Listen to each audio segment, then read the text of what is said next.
마태복음 16장 21절부터 24절의 말씀으로 예수를 따라가는 사람들이라는 제목으로 하나님의 말씀을 전해드리려고 합니다. 우리 제목 같이 한번 해볼까요? 예수를 따라가는 사람들. 예수를 따라가는 사람들. 예수를 따라가는 사람들을 두 글자로 뭐라고 그럴까요? 성도 혹은 신자, 가장 정확한 표현은 제자 이렇게 얘기를 합니다.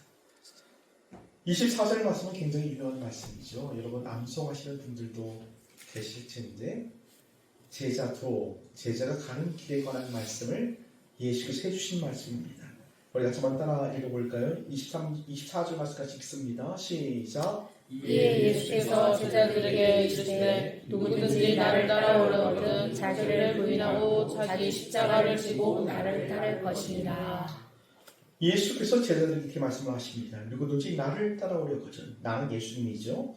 예수님은 선생님이십니다. 따라오는 사람, 그 사람들을 제자 혹은 신자 이렇게 얘기를 합니다. 제자가 가는 길, 그 길은 곧 예수께서 가신 길이기도 하지요. 그렇다면 여러분, 예수를 따라가는 길, 그 제자의 길은 과연 어떤 길일까요? 오늘 예수께서는 그 말씀을 하시면서 두 가지 조건을 걸어놓으셨어요. 나를 따라오는 길, 그 제자로서 가는 길에는 두 가지 조건이 있다. 이 첫째 뭐라고요?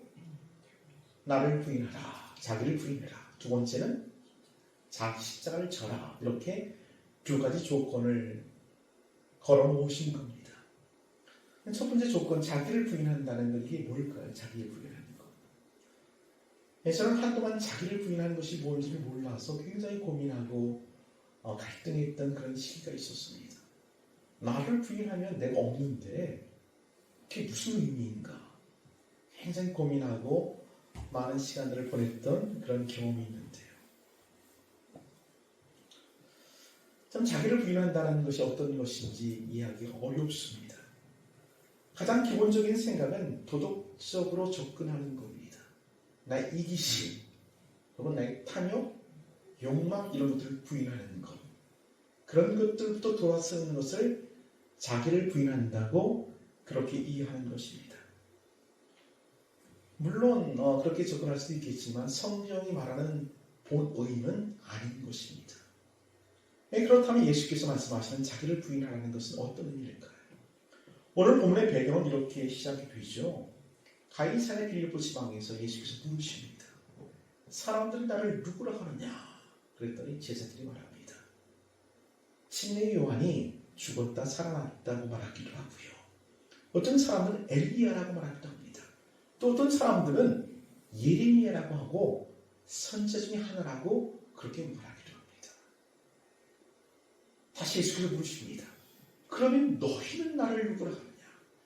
예수님의 주된 관심은 제자들에게 있었지요. 너희는 나를 누구라 하느냐? 많은 사람들이 있지만 주님의 관심은 저희 여러분에게 있는 줄 믿습니다. 우리 시온은 예수님을 뭐라고 생각하세요? 예수님이 그렇게 부르시는 거죠. 시온야, 너는 나를 무엇라 생각하느냐? 경미야, 너는 나를 무엇라 생각하느냐? 여러분 어떻게 생각하십니까? 예수께서 제자들을 이렇게 부르실 때 베드로가 유명한 신앙 고백을 합니다. 주는 그리스도시요 살아계신 하나님의 아들입니다. 이 고백은 저희 여러분의 고백인 줄로 믿습니다. 주님은 그리스도시고요. 우리 주님은 예수님은 살아계신 하나님의 아들입니다. 이 고백을 들으셨던 예수님이 참 기뻐하십니다. 그리고 이렇게 말씀하시죠. 우리 말씀 한번 읽어보십시다. 우리 17절, 18절 말씀 읽습니다. 시작. 예수께서 대답하여 이르시되 바요나 시몬아 내가 복이 있도다. 이를 내게 알게 하는 혈이 아니요 하늘에 계신 내 아버지시니라. 또 내가 내게 이르노니 너는 베드로라. 내가 이 반석 위에 내 교회를 세우리니 음부의 권세가 이기지 못하리라.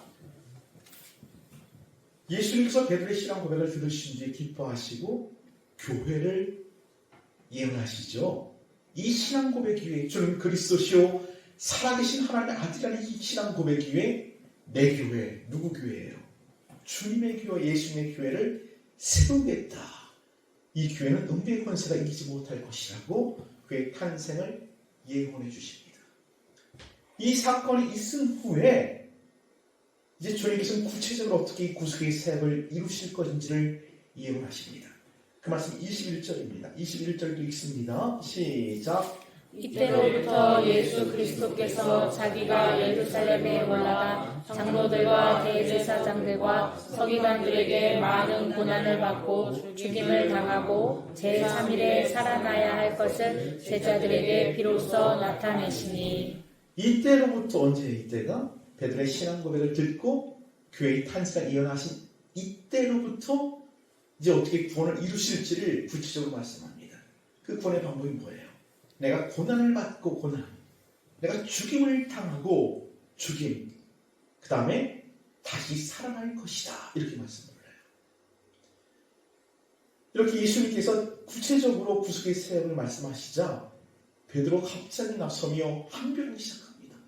주님, 절대 그런 일이 주님께 일어나서는 안 됩니다. 결코 일어나지 못할 것입니다. 라고 항변하며 말렸습니다. 이게 무슨 얘기예요? 내가 막아설 겁니다. 내가 주님을 죽이겠습니다. 라고 베드로가 나서서 항변하고 있는 것입니다. 고난으로부터 내가 주님을 지켜줄 겁니다. 주님을 죽이려는 그 세력으로부터 내가 주님을 지킬 것입니다. 라고 베드로가 나선 것이죠. 그러자 주님께서 갑자기 베드로를 심하게 꾸짖습니다. 사탄아, 내 뒤로 물러가라. 너는 나를 넘어지려는 자다. 네가 하나님 일을 생각지 않고 사람 일을 생각하는구나. 라고 베드로를 꾸짖고 계십니다. 여러분, 인간적으로 볼 때 베드로는 선한 의도에서 나선 거죠. 주님이 고난받는 거 싫기 때문에 주님을 주님으로부터 지키겠다고 나선 겁니다. 이것은 인간적인 도리로 마땅한 일이고 선한 일이에요. 근데 주님은 그것을 사탄이라고 심하게 꾸짖고 계시는 것입니다. 이 사건이 있은 뒤에 주님께서 제자 도를 말씀합니다. 이 사건의 배경을 우리가 알고 있으니까 우리 24절 말씀 읽어보십시다. 24절 시작. 예수께서 제자들에게 이르시되 누구든지 나를 따라오려거든 자기를 부인하고 자기 십자가를 지고 나를 따를 것이니라. 나를 따라오려거든 첫 번째 조건, 자기를 부인하고, 이것은 내 생각, 내 의지를 버리고 하나님의 뜻을 따르라는 것입니다. 정확한 표현은 맞추는 것이겠죠.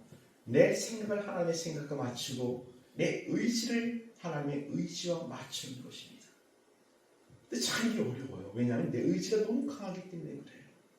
이것을 다른 말로 내 의 이렇게 얘기합니다. 내 의를 포기할 수가 없습니다. 이것은 잘난 사람이나 못난 사람이나 다 마찬가지입니다.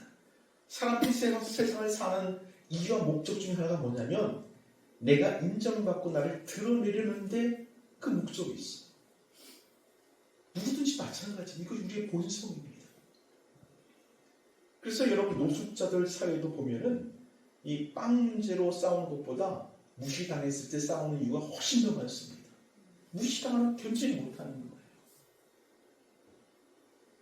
그렇기 때문에 어떤 회의나 국회의원들도 마찬가지잖아요. 자기 의견이 무시당하면 막 죽을 듯이 막 혈기를 부리고 어떻게든지 자기를 드러내려고 하는 모습들을 보게 됩니다. 이거 포기하는 것이 정말 어렵습니다. 자기 부인이라는 것은 여러분, 내 의를 포기하고 하나님의 의를 드러내려고 하는 겁니다. 내가 나서는 것, 내가 드러나려는 것, 그것 포기하고 예수님이 드러나게 하시려는 경향성, 이것을 우리는 자기 부인 이렇게 얘기를 합니다. 이 자기 의라는 문제가 가장 중요한 것이 구원의 문제입니다. 우리는 은혜로 구원을 받는다고 고백을 하는데 그것을 받아들이는 게 어렵습니다. 뭐라도 좀 해야 될 것 같아요. 구원받기 위해서. 선행을 좀 하든지 예배를 잘 드리든지 헌금이라도 좀 해야 될 것 같은 그런 마음이 자꾸 생긴단 말이죠. 이것 포기하는 것, 이것이 자기 부인이다라고 성경이 말하고 있는 겁니다. 우리는 선행을 하거나 예배를 잘 드려서 구원받는 것이 아닙니다. 구원받은 존재이기 때문에 선행을 하고 예배도 드리고 헌금도 드리고 이런 생활을 하게 되는 것이죠. 이 자기 부인의 경향성 혹은 그 마음을 잘 표현한 찬송이 있죠. 이런 찬송입니다. 빈손 들고 앞에 가 십자가를 붙드네. 의가 없는 자라도 도와주심 바라고 생명샘에 나가니 나를 씻어주소서. 이게 자기 부인의 마음입니다. 의가 없는 자라도 그 십자가 앞에 나가는 것이죠. 십자가의 의를 붙들고 하나님 나를 씻어달라고 요청하는 것. 이것이 자기 부인의 태도인 줄로 믿으시기 바랍니다. 사랑하는 여러분, 예수를 따라가는 사람은 이런 마음으로 살아야 합니다. 내가 아니요 주님이십니다. 내가 드러나야 할 그 자리에서 한 발 뒤로 빠지십시오. 그리고 예수가 드러나도록 그 상황들을 조정하시고 그렇게 시도하십시오. 이것이 자기를 부인하는 태도인 겁니다. 두 번째 조건이 뭐라고 그랬어요? 자기 십자가를 지는 것. 자기 십자가를 지는 것. 한번 따라해 보십시다. 자기 십자가를 지고 자기 십자가를 지고. 십자가라는 게 뭔지 아시죠? 이것은 사형틀입니다. 페르시아가 고안해낸 사형틀인데 가장 참혹한 방법으로 가장 오랫동안 고통을 지속적으로 주면서 사람을 죽이는 그 사형틀이 십자가입니다. 이 십자가 이렇게 사람을 매달아 놓잖아요. 보통 3일에서 4일을 버틴대요. 사람이 안 죽어요. 이 십자가에 매달려가지고. 3, 4일 동안 막 지옥 같은 고통을 겪는 겁니다. 건강한 사람들은 일주일을 버티는 사람들이 있대요. 예수는 하도 치증을 맞으시고 피를 흘리셔서 6시간 만에 돌아가셨죠. 예수님도 이 지옥 같은 십자가의 고통을 짊어지신 채 인간의 구속의 사역을 이루신 줄로 믿으시기 바랍니다. 그렇다면 예수를 따라가는 저 여러분, 예수의 제자된 저 여러분이 자기 십자가를 지라는 것은 어떤 노래일까요? 예수님처럼 그 물리적인 십자가를 지라는 그런 말씀은 아니겠지요. 근데 어떤 광신자들은 정말 그 십자가 자기를 못 박는 사람들을 보신 적 있으시죠? 예수 십자가의 고통을 느껴보겠다고 정말 십자가 자기 손바닥에 못을 박고 하는 사람들이 있습니다. 그 미친 사람들이에요. 광신자입니다.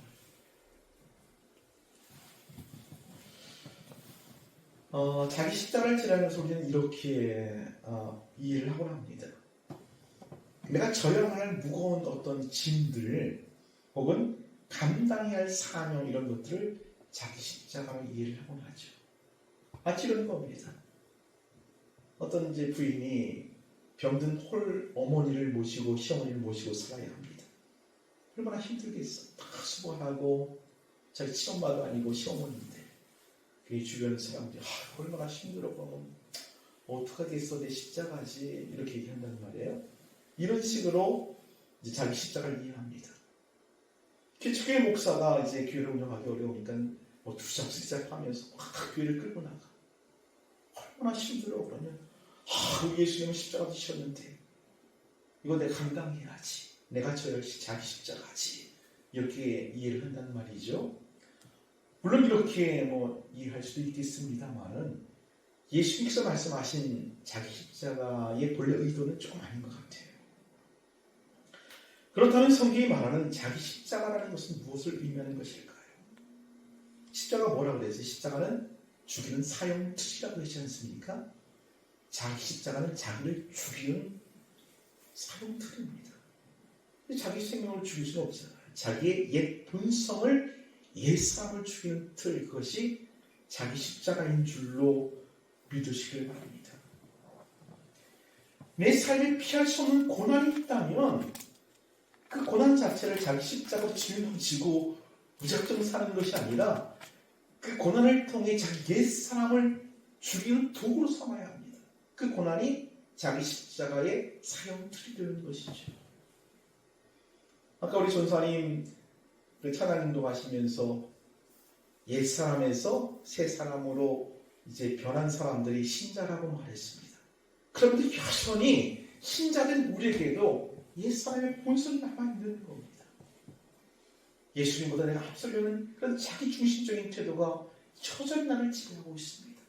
아직도 우리는 죄에 노출되어 있고 죄의 욕망으로부터 벗어날 수 없는 사람들입니다. 그런 것들을 필연적인 고난들을 통해서 죽이는 작업들을 계속해 나가는 겁니다. 이 자기 십자가를 잘못 이해하면 이 십자가 때문에 정말 죽는 사람도 있죠. 너무 고난이 심해서 우울증에 걸리거나 탈선하거나 혹은 자살하는 사람까지 있습니다. 그것은 자기 십자가를 잘못 이해했기 때문에 그렇습니다. 자기가 죽는 게 아니라 자기 옛사람을 죽이는 도구, 그것이 자기 십자가인 줄로 믿으시길 바랍니다. 갈라디아서 5장 24절 말씀 보면 그리스도 예수의 사람들은 육체와 함께 그 정욕과 탐심을 십자가에 못 박았다 이렇게 얘기합니다. 바울은 뭐라 그래요? 나는 날마다 죽노라 라고 고백합니다. 이것이 자기의 십자가예요. 자기 탐심과 욕정 이런 것들을 날마다 십자가에 못 박아 죽이는 일들, 이것이 자기의 십자가인 줄로 믿으시길 바랍니다. 두 번째 이 자기 십자가라는 것은 타인을 위한 겁니다. 자기를 위해서 십자가를 지는 사람은 없어요. 그러나 이 십자가를 지음으로써 타인을 구원하고 타인을 위하는 삶으로 우리는 나갈 수가 있게 되는 것입니다. 24절이죠. 나를 따라오려거든. 제자는 예수님을 따라가는 사람들인데 예수님 어디로 가셨어요? 십자가의 길로 갔다는 말이에요. 그 십자가의 길은 뭐라고요? 인간의 구속을 위한 구원의 길이었습니다. 그 길로 가는 거죠. 예수님도 본인을 위해 십자가를 지는 게 아니에요. 그 고통스러운 십자가를 자기 위해서 왜 지겠습니까? 타인을 위해서, 타인을 구원하기 위해서 십자가를 지시는 거죠. 우리가 져야 할 자기 십자가도 나를 위한 것이 아니라 타인을 위한 것인 줄로 믿으시길 바랍니다. 고린도전서 1장 18절 말씀 보면 십자가의 도가 멸망하는 자들에게는 미련한 것이요 구원을 받는 우리에게는 하나님의 능력이다라고 얘기해요. 십자가 우리를 구원합니다. 이 십자가, 자기 십자가가 타인을 위한다는 것을 아주 정확하게 표현하고 있는 말씀이 있습니다. 우리 말씀을 한번 찾아보십시다. 우리 고린도전서 10장 33절 말씀 찾아보십시다. 고린도전서 10장 33절. 시작. 나와 같이 모든 일에 모든 사람을 기쁘게 하여 자기의 유익을 구하지 아니하고 많은 사람의 유익을 구하여 그들로 구원을 받게 하라. 다른 사람들의 유익을 구하고 나의 십자가를 지음으로써 다른 사람들을 구원하게 하는 것, 그것입니다. 사랑하는 여러분, 여러분이 생각하는 자기 십자가 있습니까? 그 십자가는 다른 사람을 구하는 도구로 사용될 것입니다. 여러분이 받는 그 고난을 통해서 다른 사람의 구원을 받는다면 우리 기꺼이 그 고난을 감수해야 되겠지요. 이 세 번째, 자기 십자가라는 것은 내 영혼을 하나님께 맡기는 수단이 되기도 합니다. 한번 따라해 보십시다. 내 영혼을 하나님께 맡기는 수단입니다. 내 영혼을 하나님께 맡기는 수단입니다. 우리 힘으로 이 필연적인 고난에서 벗어날 수가 없습니다. 왜냐하면 우리가 살아가는 삶 자체가 고난이기 때문에 그렇습니다.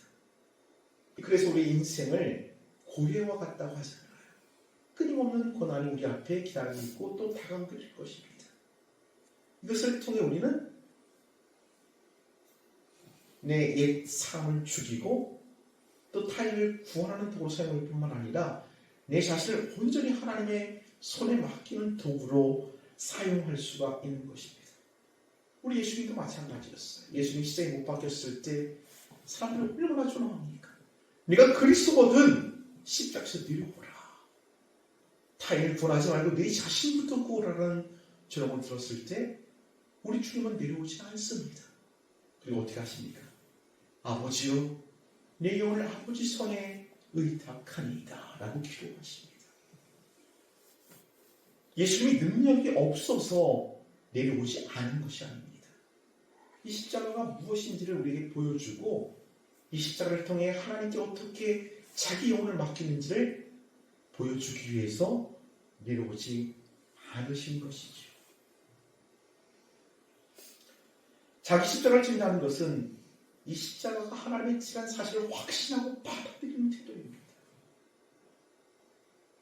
그럴 때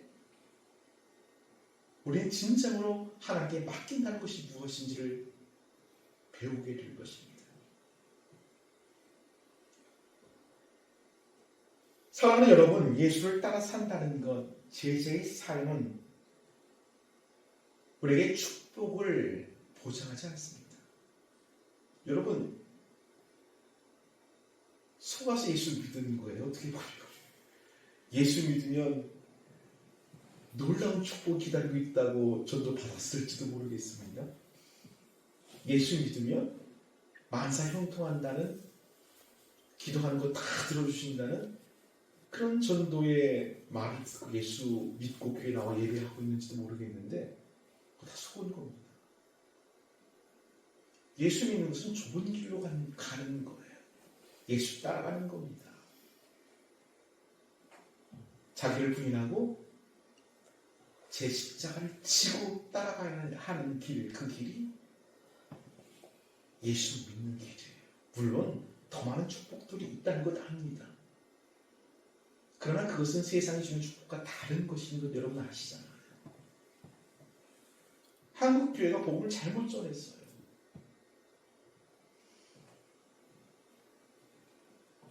예수 믿으면 세상에서 복 받는다고 가르쳤습니다.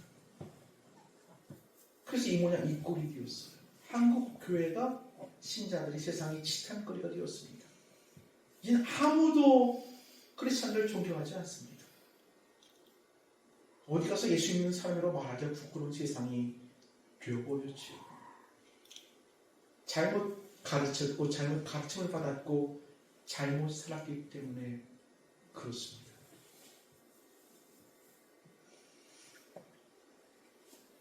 사랑하는 여러분,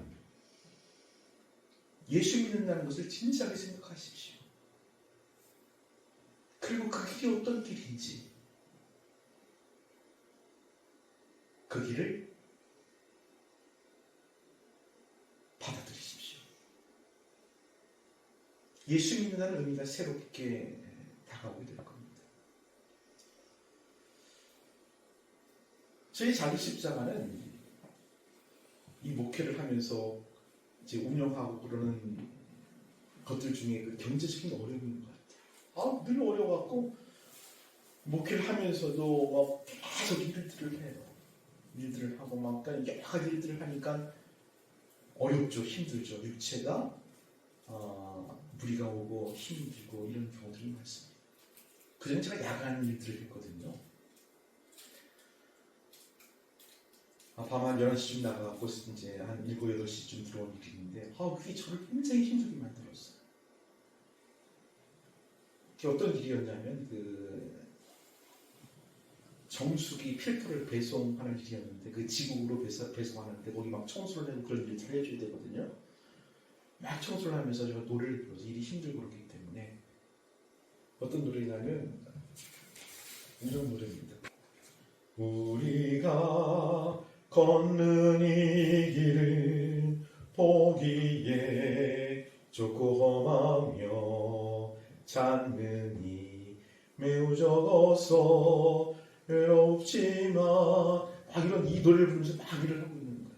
근데 다음 가사가 뭐냐면 이 길 끝에는 우리 주님이 계셔. 이 부분을 부르는데 가슴이 막 먹먹해지면서 막 통곡이 터져 나오는 거예요. 야, 내가 가는 그 길 끝에 우리 주님 계시는구나. 그 좁은 길이고 험하고 어려운 길이지만 그 길 끝에 우리 주님 계시는구나. 그러면 족하잖아요.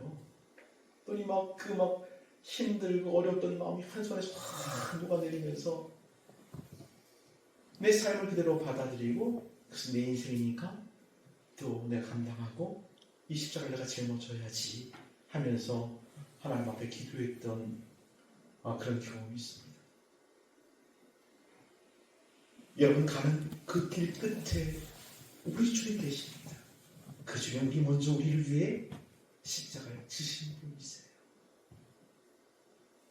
때가 되면 우리는 그 주님을 만나서 그 주님 품에 안기게 될 것입니다. 그리고 세상이 줄 수 없는 그 평안, 세상에 알 수 없는 그 사랑, 그 영원한 천국을 맛보게 될 것입니다. 이 소망을 가지셨으면 좋겠어요. 헛된 꿈 한지 바삐 버려버리십시오. 그런 것도 없습니다. 이 땅에서 잘 먹고 잘 살려면 잘 먹고 잘 사는 사람들이 가는 그 길로 가야 돼요. 예수 따라가는 길에는 그거 없어요. 엉터리입니다. 그렇게 하지 마십시오. 예수 믿어서 잘 먹고 잘 살라고 그러잖아요. 욕 들어먹는 데니까요. 다시 돌아서십시다. 그리고 예수께서 가르쳐주신 그 좁은 길, 험하지만 아름다운 그 길, 예수께서 걸으시던 그 길, 터벅터벅 걸어가는 거예요. 저랑 함께 그 길 가십시다. 제가 60이라도 70이 돼서 아직 이래도 저 후회 없습니다. 주님이 그 길에 계시다니. 우리 교회가 더 크게 성장하는데도 더 욕심 없어요. 주님 거기 계시다. 내 가는 그 길이 우리 주님 걸어가신 그 길이라고 확신하고 가시면 됩니다. 여러분도 다 마찬가지입니다.